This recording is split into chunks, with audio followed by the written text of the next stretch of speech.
ماینکرافت، ولی اگه نتونم زیر 30 ثانیه دایموند پیدا کنم باید زنگ بزنم مستر شکلات و یکی از آهنگای گلزار رو براش بخونم. بریم تو کارش.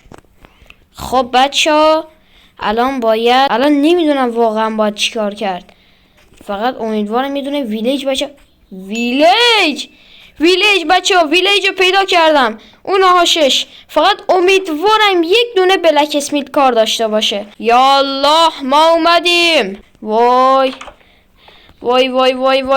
امیدوارم داخل چستش داشته باشه. چستش خالیه. وای یعنی مگه میشه این باگو؟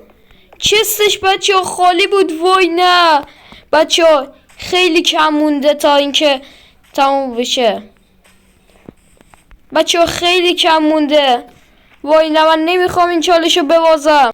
همونطوری که دیدید من چالشو باختم و باید زنگ بزنم مستر شکلات و براش یکی از آهنگای محمد رضا گلزار رو بخونم. الو سلام مستر شکلات، خوبی؟ قربونت برم. تو خوبی؟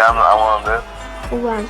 من معذرت میخوام ولی تو خراب کردی همه چیز خودت. تویی که زدی زیر قولت. نمیدونم چیه خودت. تویی که زدی زیر قولت.